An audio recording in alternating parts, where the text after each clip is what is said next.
What's up, everybody? Welcome back to RacingDudes.com. Welcome back to another one of our previews. Welcome to the richest preview of the week of the year, each and every year. That is the Saudi Cup. Let's go and let's talk about the Saudi Cup here. Of course, going to be contested on Saturday. $20 million the purse over in Saudi Arabia. A full field, 14 horses.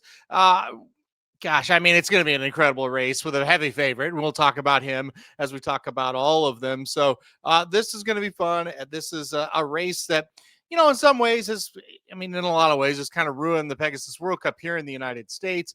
So in that regard, I don't like it, but in some regards, I do kind of like it too. It's pretty cool to see all these horses going overseas and running in these big races, and the whole card's going to be great. Of course, this this video obviously going to focus just on the Saudi Cup. All right.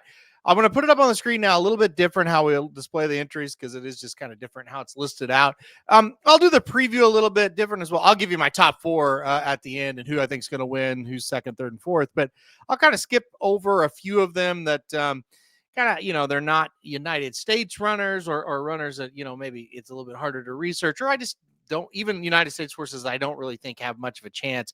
I'm not going to spend a ton of time on them in this video. And unfortunately, that starts with banishing. We'll just go in alphabetical order. No post positions have been assigned just yet, but banishing the first horse on the list here. And I think he's a hard knocking horse. I think they've ran him everywhere in the now world when he comes over here. I don't see it. So banishing was a toss for me, and we'll just leave it at that. The number, or I'm used to saying number, but the second horse we're going to talk about, Bishop's Bay. I think this is an interesting horse. This is one I probably would have tried the Pegasus with. I think that's a race where he fits.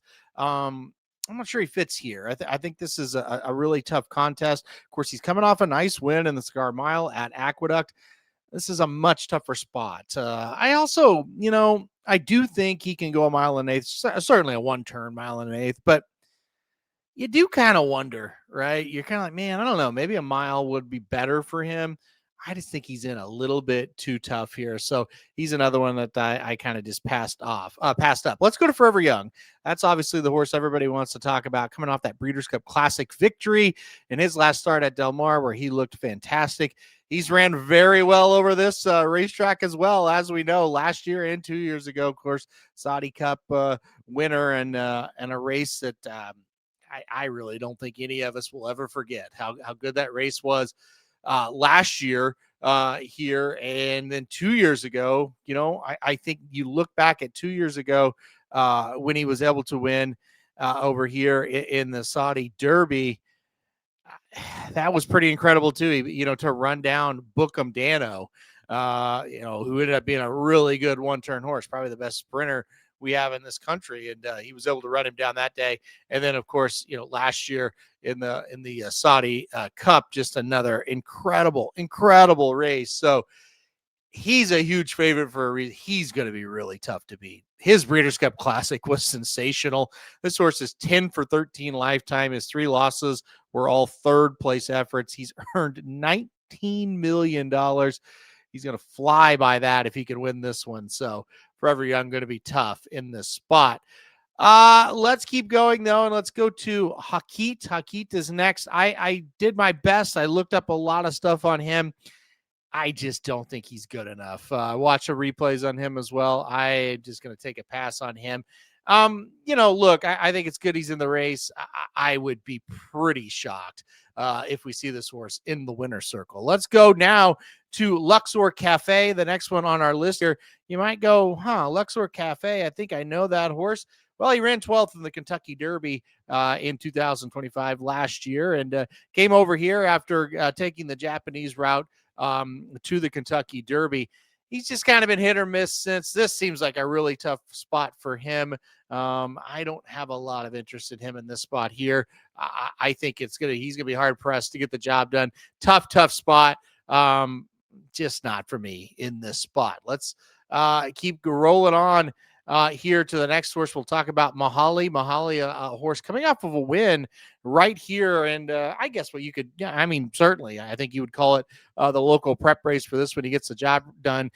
He's ran at this local race course a lot, and he's won here a lot as well. 7 wins and 16 lifetime starts listed on Equibase. So Mahali earned a chance. I don't know.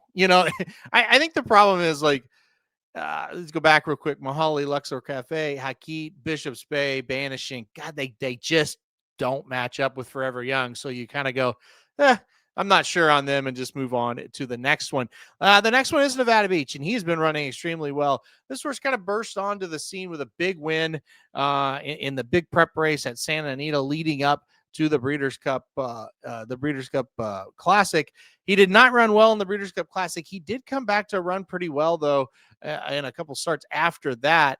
So, I think this Bob Baffert runner shows up here with a really, big chance. The native diver right after the Breeders' Cup, he won the Lafitte Pinkai. He really ran well to get second behind Nysos. Of course, we're going to talk about next. So, I mean, he kind of was a forgotten horse. He got going late, and he was just kind of okay. And then, like I said, he won the Goodwood, the Breeders' Cup Classic. He was 7th, and then won the Native Dieter, 2nd, Lafitte Pinkai. I don't know why I have trouble saying that tonight, but anyway, I like him. I think he's an underneath type.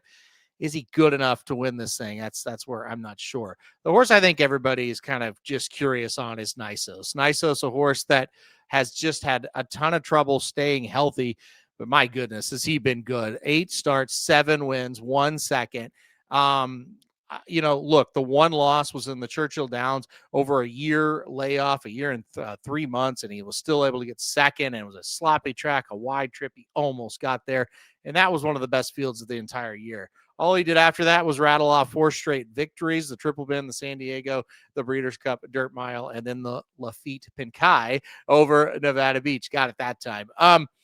Interesting horse. I thought his last race in the Lafitte Pinkai was not that good. I did think his Breeders' Cup Mile was great. I thought the San Diego was great. I thought the Triple Bend was great. We also know they kind of wanted to run him in the Breeders' Cup Classic, but he had a little injury here and there, and he just kind of got knocked off that trail. He was going to run in the Pacific Classic. He had to scratch, and then it was the Breeders' Cup Dirt Mile. So I don't think he's ran his best races the last couple.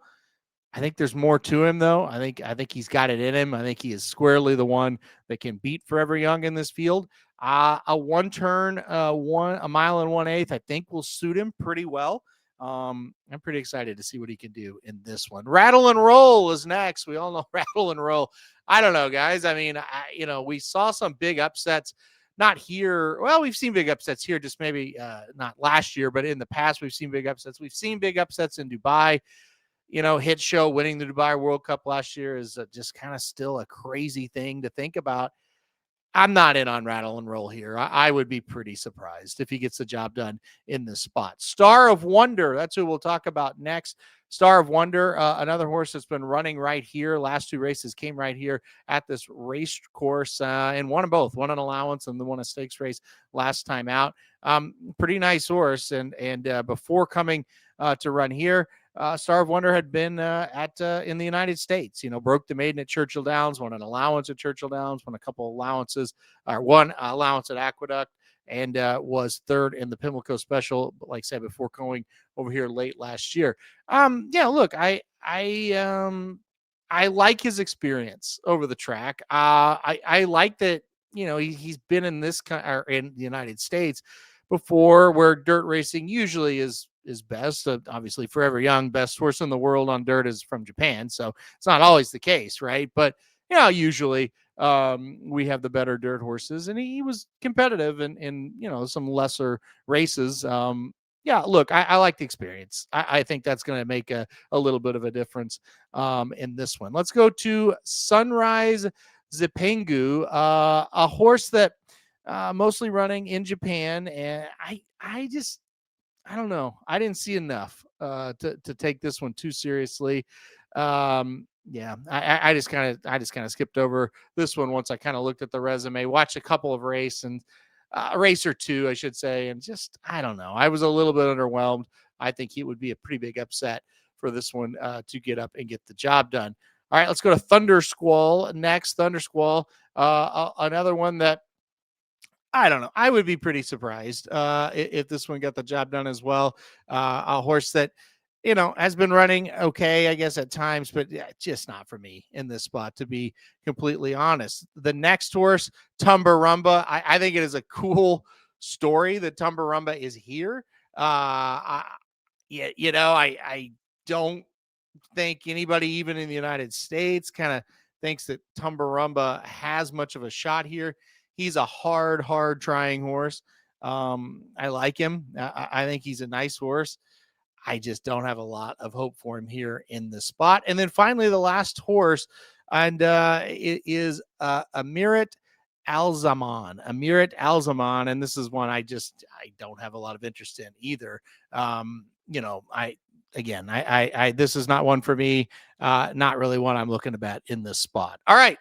Well, it's about the normal length, actually, now that I went through them all. Field here, like I said, 14, a big, large field. I'll kind of just scroll up to where I'm going. I'm going to go Forever Young on top. I just have a hard time going against him. Forever Young on top for me. I will go Nysos in second. I think he's going to show up and run very well. Give me a little bit of a long shot. I think Star of Wonder in third. And then give me Nevada Beach in fourth. So once again, I'm going to go Forever Young on top, Nysos in second, Star of Wonder in third, and then Nevada Beach in fourth. So that will do it. We'll see if Forever Young can continue to build on the legacy that has been unbelievable. So that'll do it for this preview of the Saudi Cup. Hit the like button if you like the video. Hit subscribe if you really like it. Want to get a learn time, we do videos like this. And most importantly, good luck if you're getting up early and betting the Saudi Cup on Saturday.